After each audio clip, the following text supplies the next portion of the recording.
Tony, back in action A-League wise against Macarthur. How's everyone looking? Yeah, good. We've had a break. We had a bit of a break after the Wellington game. The players have trained really well. They look very confident. We've tried to improve areas of our game. Players have really embraced that. And now we're back into the rhythm of games starting tomorrow, and we're all looking forward to that.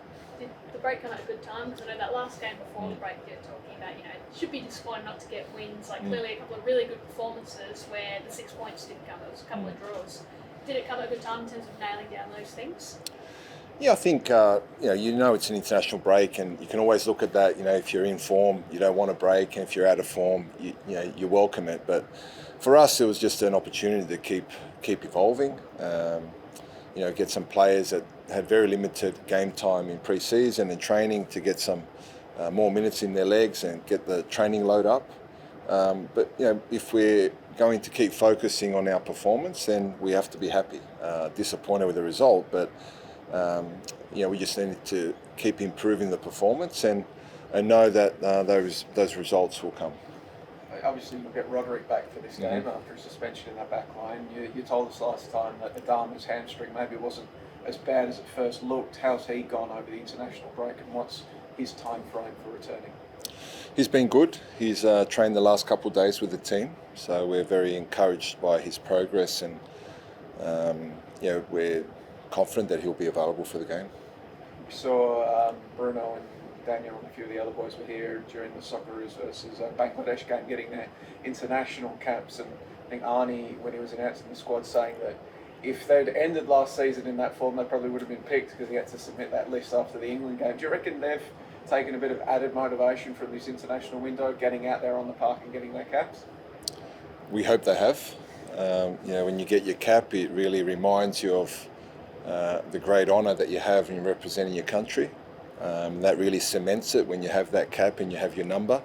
We want them to aspire to having more, and we'll do our part in assisting them in that, and ultimately it comes down to them and how they're training, preparing, performing. But no one should limit their goal to just club football. They should all dream and aspire to be Socceroos. Macarthur, what have you made of them? They've been good, and I think they made the AFC Cup, and I think that's helped them. They've got some fluency in their game, continuity. All the games that they've played has actually helped them get stronger, and their squad has all of the players have got minutes in their legs, and you can see that, and they're playing well. So we acknowledge the form that they're in, and we look forward to going there, and we understand it will be a difficult match, but we're also in full belief in how we're playing, so it should be a good game. When they start to fire against City, Ulysses Davila was at the heart of a lot of it. How do you shut down a player like that who's so creative and can have such an impact in not very much time at all? Difficult, because when he's having a quiet period is probably when you're most nervous, when he's on the park, because at any moment he can break open the game and change the momentum. So we've got to look to limit the service that he gets, which is not easy, but where he gets the ball is something that maybe we can work on and make it more difficult for him. But we'll be aware of him, but there'll be no specific role. No one will be designated to mark him specifically. Earlier this week, brought you out from the A-League for a second, so the national second tier was up there. Sholko seems very excited speaking to him at the announcement with Sydney United. What are your thoughts? It's actually happening. We've got the teams, we've got the start date, we've got the league format. What are your reactions? I think with a lot of pride. It's a level, and the clubs.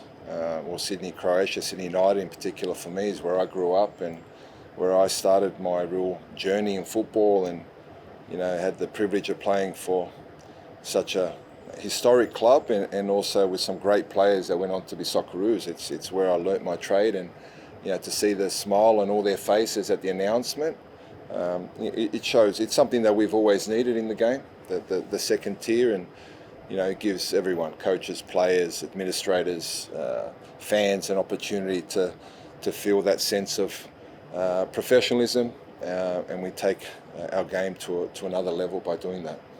During that announcement, James Johnson, we know it's going to be starting March or April. It's going to be a winter league. James Johnson talked about the potential for loans between A-League clubs and second-tier clubs throughout that. Is that something that you as a coach would be excited about, the chance to maybe send some of these kids that are on the precipice down for better than NPL football and loan them out to the NST?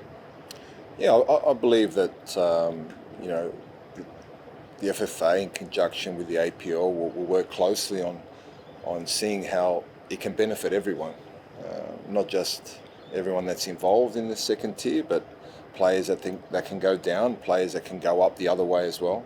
We've signed Fabian Monge, who spent 18 months at RP Leichhardt as a young player, and you can see how he's flourishing at the moment. So the possibilities are there. I'm sure there is a lot to do in terms of logistics and administrative details on how everything can work, and I'm sure it'll keep growing year by year.